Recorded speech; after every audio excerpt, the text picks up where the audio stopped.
Manusia ni kita ada satu keturunan je. Dia keturunan Nabi Adam alaihi salam. Tapi syaitan ni banyak. Dia banyak jenis-jenis dia. Begitu juga dengan malaikat-malaikat Allah Subhanahu wa taala.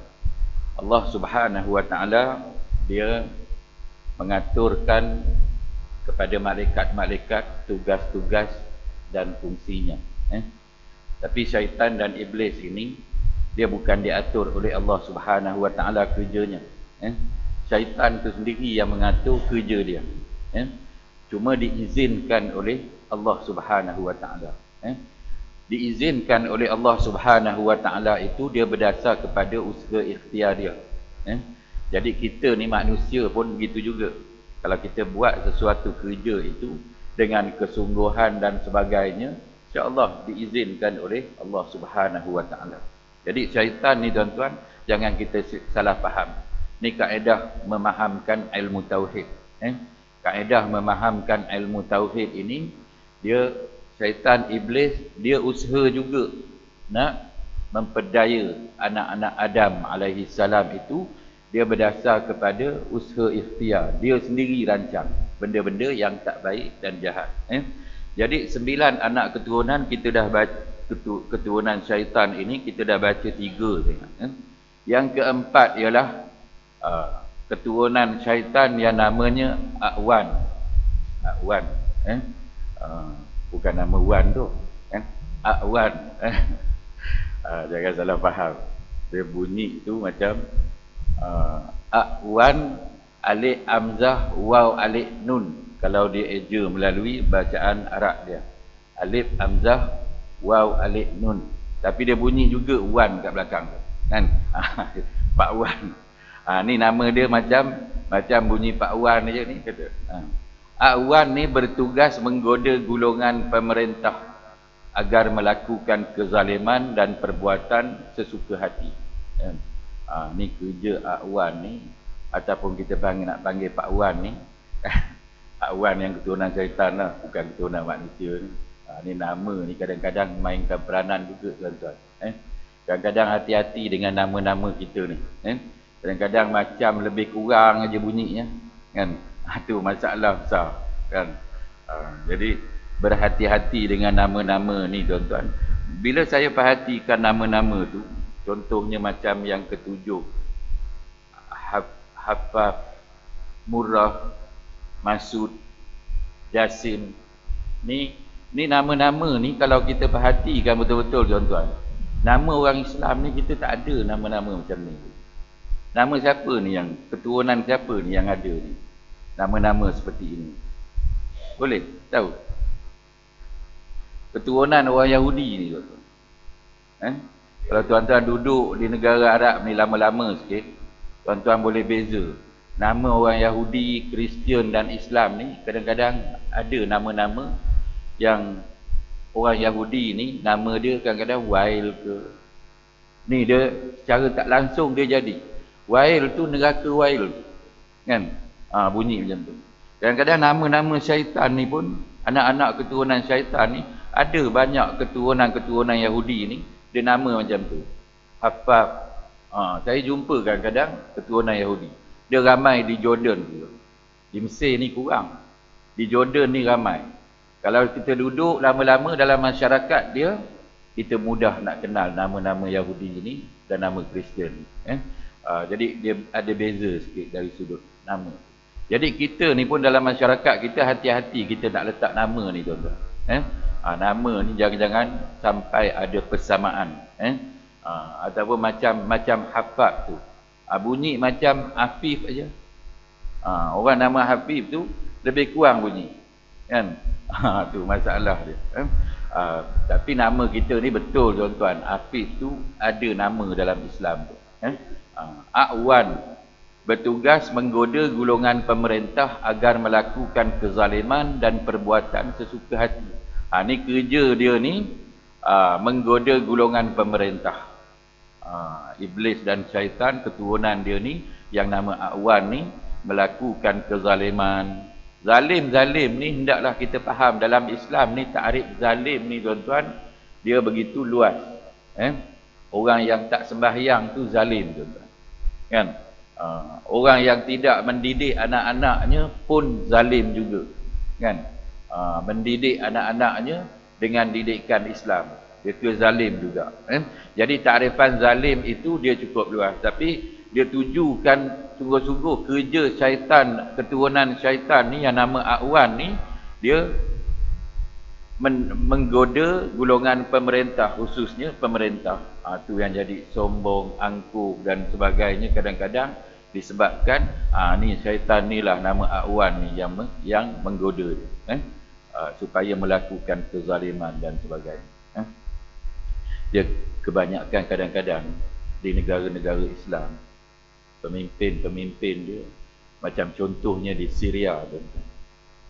Syria, dia ada nama pemimpin dia Hafiz Assad. Hafiz Assad. Tuan-tuan tahu, bunyi Hafiz tu tuan-tuan, nampak macam orang yang menghafaz Quran. Kita ni sebut lalu Hafiz. Sebenarnya nama Hafiz tu maknanya penjaga singa. Ni anak dia ni Bashar Assad pula. Kan? Bashar Assad tu maknanya kuku singa.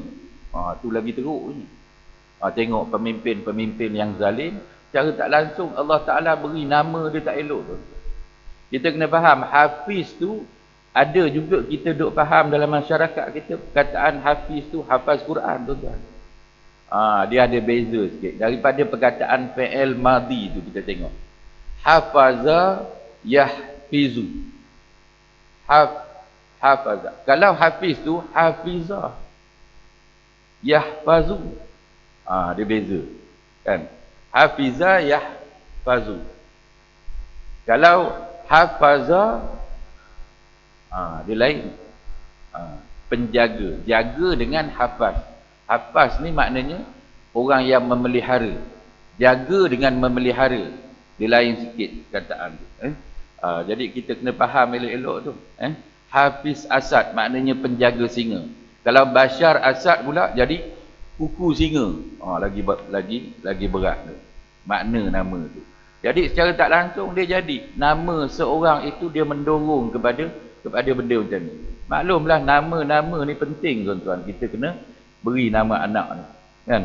Kadang hari ni tak susah tuan-tuan. Ada buku yang sekarang dia nama-nama seorang itu dia beri kesan kepada masyarakat. Sebab bila masyarakat panggil dia dengan nama-nama yang elok, insya-Allah dia jadi elok. Kan? Tapi kalau masyarakat dia panggil setiap-tiap hari dengan nama yang tak elok, dia jadi tak elok perangai tingkah laku. Kan? Lebih-lebih lagi kalau dia jadi pemimpin, habis seluruh rakyat dia sebut nama dia. Kan? Ni masalah besar dia. Kan? Dan yang kelima ialah keturunan syaitan ini Haffaf. Haffaf bertugas menggoda manusia agar meminum arak. Ni kerja dia, menggoda manusia agar meminum arak. Minumlah arak. Kan? Pak Wan, minumlah arak.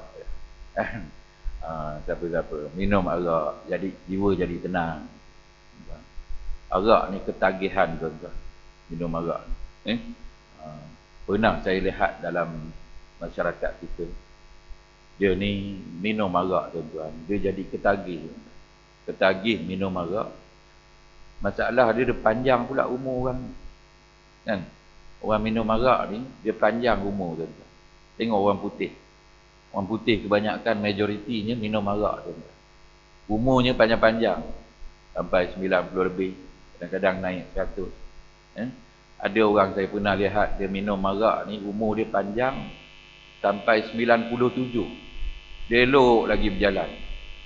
Sebenarnya bukan dia yang berjalan, syaitan dan iblis yang bantu dia. Pasal dia ketagihan arak tu. Ni iblis dan syaitan yang namanya Haffaf ni.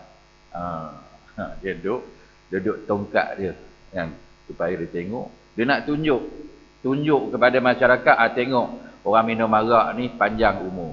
Habis bila masyarakat terpedaya, manusia terpedaya, maknanya dia ikut macam Oh, kalau nak panjang umur, tengok ikut cara macam dia tu. Satu hari 4 botol, 5 botol. Tu satu hari. Ya, sama, lebih kurang macam orang isap rokok juga. Kan? Rokok ni ketagih dia tu. Kan? Yang menguatkan dia, yang mendorong dia jadi kuat dan sebagainya, dia ketagih sesuatu benda. Dia bila ulama hukumkan sesuatu benda tu haram, tuan-tuan. Contoh macam daun ketum. Baru learn ni, baru daun ketum tu ulama-ulama dia buat fatwa, dia kata hukumnya haram. Padahal benda tu dah lama diamalkan dalam masyarakat kita, daun ketum ni. Saya ni pun tahu cerita bila masuk ke kampung-kampung tu, utamanya di Kedah, di Kelantan pun saya dengar cerita ada benda. Dia ada jenis benda yang boleh memabukkan, menjadi ketagihan dalam masyarakat dia tu. Di Kedah, di kampung-kampung ada, sampai ke peringkat mereka ni dia tanam sendiri. Kan? Baru sekarang ni majlis fatwa dia buat fatwa hukumnya haram daripada menanam, memakan, meminum. Dia ambil daun ketum tu, dia buat air minum. Kan?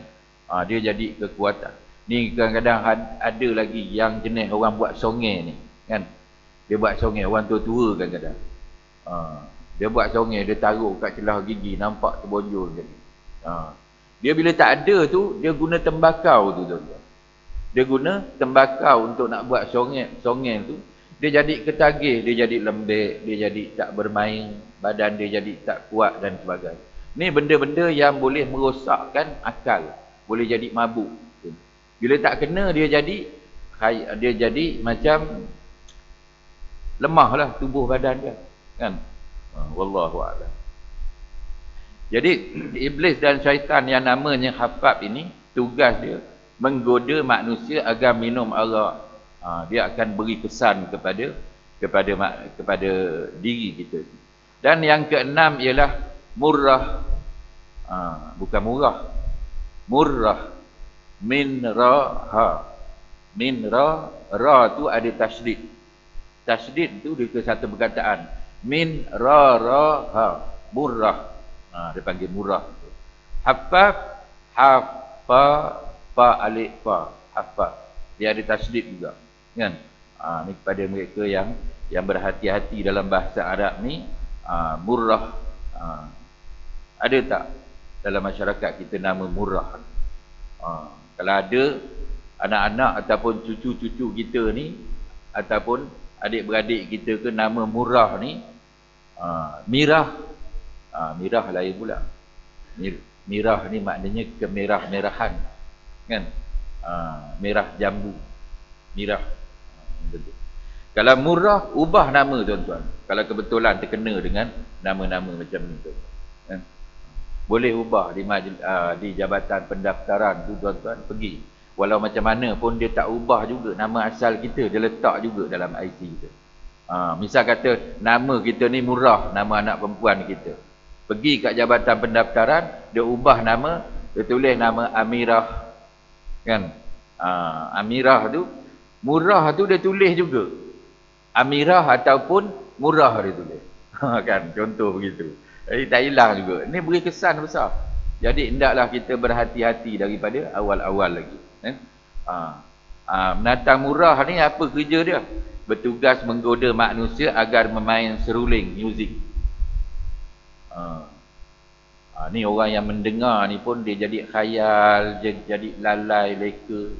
Main muzik ni.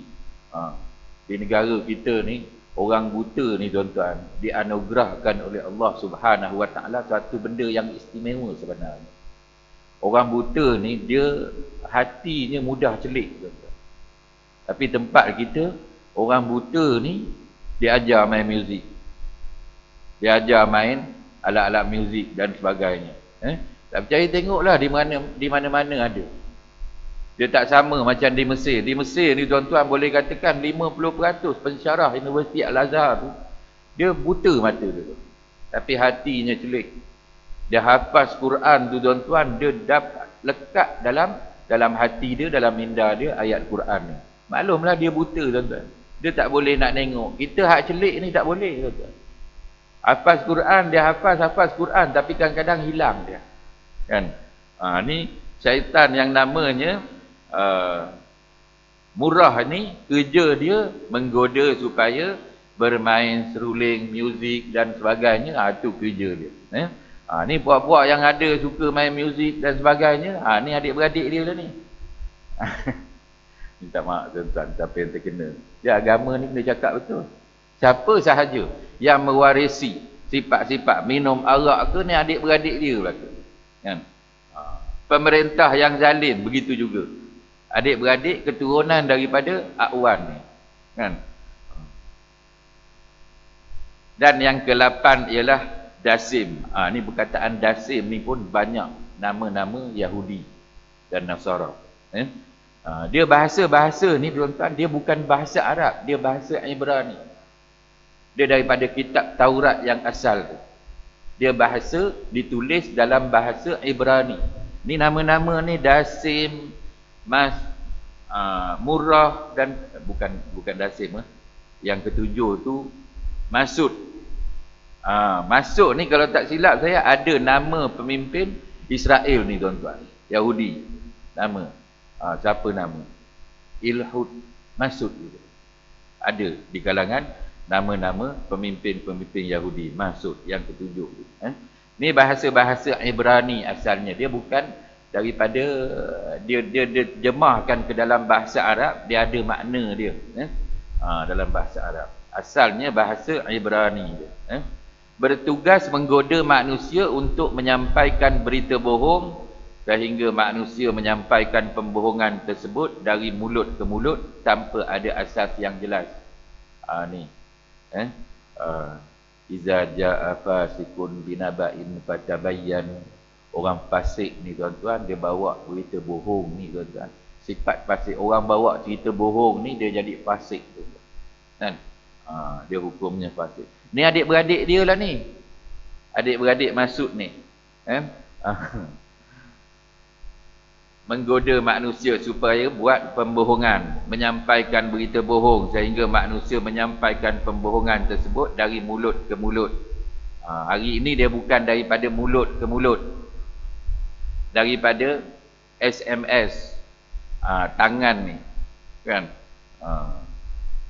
Facebook dia tulis, tu berita bohong banyak. Teruk saya kena gitu dah. Kena juga kita cerita bohong kadang-kadang dalam Facebook dan sebagainya.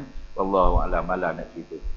Dan yang ke-8 ialah Dasim, bertugas menggoda manusia semasa memasuki rumahnya agar tidak memberi salam kepada keluarganya atau tidak menyebut nama Allah Subhanahu wa taala. Ni kita ni kadang-kadang ada satu peranan tuan-tuan. Kita masuk ke mana-mana je, rumah ke apa ke, beri salam. Ada satu kaedah pula dari ulama-ulama, dia terjemahkan cara kita nak menjaga hubungan suami isteri ni tuan-tuan. Suami ni kalau nak balik rumah ni tuan-tuan, dia kena beritahu isteri sekurang-kurangnya sejam ataupun setengah jam lagi nak sampai ke rumah, supaya beritahu isteri. Tujuannya apa tuan-tuan? Tujuannya supaya isteri itu dapat siap-siap di rumah, bersiapkan, menyiapkan diri dia. Suami dia nak balik, nak menyambut. Ni salah satu daripada tanggungjawab suami ni tuan-tuan, yang disebut dalam kitab Ihya Ulumuddin tu ada. Salah satu tanggungjawab. Banyak tuan-tuan tanggungjawab suami isteri, dia ada 21 kalau tak silap tu, dalam tanggungjawab suami kepada isteri dan rumah tangga. Jadi salah satunya, kita nak masuk rumah, sekurang-kurangnya kita beri salam. Jangan balik terus masuk saja, walaupun isteri kita tengah tidur kita. Kan? Masuk rumah beri salam tu. Assalamualaikum warahmatullahi wabarakatuh. Kalau boleh lengkap-lengkaplah. Kalau boleh beri salam Assalamualaikum pun sahaja cukup dah. Kan? Supaya ni makhluk nama iblis syaitan ni yang duduk dalam rumah, tu hari tu kita beritahu dah dalam surah Al-Muluk kan, cerita panjang lebar dah mengenai syaitan dan iblis. Dia kadang-kadang dia duduk dalam rumah kita ni tuan-tuan. Ni ada orang-orang tertentu tuan-tuan, dia beri anugerah oleh Allah Subhanahu wa ta'ala, dia boleh nampak iblis dan syaitan yang duduk dalam rumah dia ni. Tapi orang-orang macam ni dia tak panjang umur tuan-tuan. Allah matikan dia. Ada seorang kawan saya masa saya mengaji di Mesir. Dia ni satu. Dia ni hafaz Quran dah. Muda-muda lagi, umur 19. Umur 22 ni tuan-tuan, Allah anugerahkan kepada dia, dia boleh pergi ke rumah kawan-kawan ni, dia kata, "Ustaz, rumah Ustaz ni banyak sungguh Ustaz. Bersihkanlah sikit Ustaz rumah Ustaz ni." Malu kita jadi. Dia ni umur muda-muda hafaz Quran dah. Dia diberi anugerah oleh Allah Subhanahu wa ta'ala, dia boleh nampak. Dia boleh nampak makhluk-makhluk ni. Wallahu a'lam macam mana dia tengok. Kadang-kadang dia pernah sampai tempat tinggal saya masa di Mesir dulu, dia tengok, "Ustaz, rumah Ustaz ni banyak ni Ustaz." Dia tengok penjuru mana, penjuru situ. Puncanya apa tuan-tuan? Puncanya daripada najis-najis yang ada dalam rumah. Contohnya macam tai cicak. Kan? Tai cicak ni tuan-tuan selalu kena bersihkan dalam rumah kita. Jangan ada di tepi-tepi tu, sepah kadang-kadang. Kat hujung-hujung mana tu, selalu-selalu bersihkan aja. Makhluk tu tak masuk dah dalam rumah. Kan? Bila rumah kita bersih. Kan? Ni, Dasim ni tugas dia semasa memasuki rumah agar tidak memberi salam kepada keluarganya atau tidak menyebut nama Allah Subhanahu wa ta'ala. Ni kerja dia. Ni jangan kata Kasim pula, Dasim nama dia. Kan? Kasim tu nama bagus. Kan? Tu beza sikit je. Kasim dengan Dasim. Dasim tu makna dalam bahasa Arab tu tuan-tuan, maknanya masam. Halib Dasim. Tuan-tuan kalau pergi ke Mekah beli susu, kan? Susu Halib Dasim dia tu. Dasim tu, susu tu kalau kita minum, tujuan dia untuk menyejukkan badan. Ni Dasim ni maknanya masam tuan-tuan dalam bahasa Arab. Masam. Ni makhluk ni masam ni. Nama dia masam. Jadi jangan letak nama anak Dasim. Bahaya. Hari-hari dia sebut Dasim ni. Kerja dia menggoda anak-anak Adam supaya jangan beri salam masuk rumah, yang menyebabkan berlakunya pertengkaran. Ni Islam ni tuan-tuan. Dan perselisihan sehingga berlaku talak khulu. Ni banyak teruk, benda berat jadi tuan-tuan.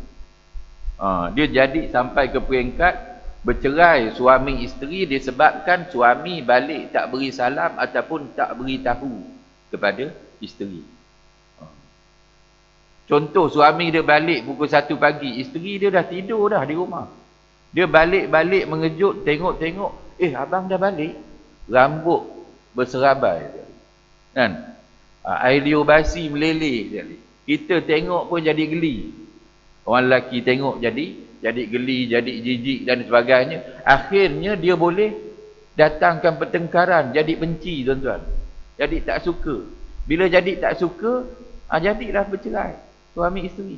Lama kelamaan, makin lama makin benci, makin lama makin benci. Kan? Jadi pertengkaran dan sebagainya, akhirnya dia cerai, dia talak suami isteri. Huluk. Begitu juga dengan suami. Suami duduk di rumah. Ni zaman sekarang ni banyak jadi tuan-tuan. Suami ni jadi suri rumah, isteri pergi kerja. Banyak berlaku dalam masyarakat kita. Kadang-kadang suaminya hantar isteri pergi kerja, naik motor, pakai seluar pendek pula tu. Lepas tu balik rumah, jaga anak pun tidak, masak pun tidak, dia tidur kat rumah. Ni berlaku banyak. Kadang-kadang hak berlaku pula sekarang ni, habis semua rumah tangga dijaga oleh isteri. Isteri gaji 10,000, suami gaji 1,000. Isteri pengarah besar, jadi doktor, jadi lawyer dan semua. Suami gaji 1,000. Jadi suami ni, isteri ni habis semua tanggung di rumah dan sebagainya. Jadi macam-macam. Jadi akhirnya isteri ni Tak berkenan kat suami dia ni perangai tak elok ni, minta khuluk. Khuluk ni minta cerai maknanya. Ni banyak dalam ilmu munakahat ni, kita ramai dalam masyarakat kita makin lama makin ketinggalan. Tak nak anak muda sekarang, dia mudah sangat jadi perceraian dan sebagainya. Inilah puncanya tuan-tuan. Dia tak faham tuan-tuan. Masalah sikit je dia terus ceraikan. Si isteri pula minta cerai kepada suami. Jadi syaitan dan iblis keturunan nama Dasim ni, ni kerja dia ni tuan-tuan. Meruntuhkan rumah tangga orang. Sikit-sikit tuan-tuan. Lama-lama dia cerai semua. Dalam riwayat lain, Dasim sentiasa menyertai manusia yang ketika makan dan masuk dalam rumah tidak menyebut nama Allah Subhanahu wa taala. Dasim juga menyertai manusia yang tidak membaca doa ketika masuk tidur dan menggunakan pakaian mereka. Dia semua Islam diatur tuan-tuan. Daripada memakai pakaian, makan, minum dan sebagainya, kena baca doa tuan-tuan. Jadi sedikit panduan yang kita dapat, kerja-kerja syaitan dan iblis ini sekurang-kurangnya kita tahu. Tak diingat sangat kan benda ni pun tak apa tuan-tuan. Tak perlu kita ingat syaitan nama Dasim, syaitan nama Murrah, Afah dan sebagainya ini. Tak perlu kita ingat nama-nama dia. Yang penting kita tahu kerja syaitan dan iblis sentiasa dia buat kerja mengundang anak Adam supaya menyalahi peraturan-peraturan dan cara hidup Islam tu. Kan? Kita pegang situ sudahlah. Jadi senang cerita. Balik ke rumah dia ada adabnya. Bila kita masuk ke rumah, masuk di mana-mana sahaja, baik pejabat ke dewan ke majlis-majlis perkahwinan dan sebagainya, baca doa masuk ke rumah.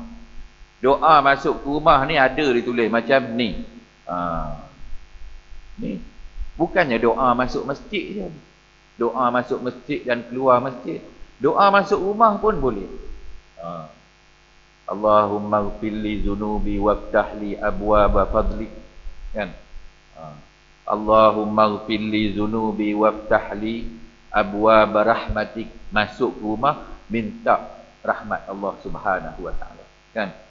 Bila keluar rumah carilah, mintalah kelebihan kepada Allah Subhanahu wa taala. Ni kita minta kelebihan ni kadang-kadang. Ada orang dia tengok orang buka aurat ni tuan-tuan, dia tengok tenung saja. Orang baca doa ni dia alihkan pandangan mata dia. Tengok orang tutup aurat tu.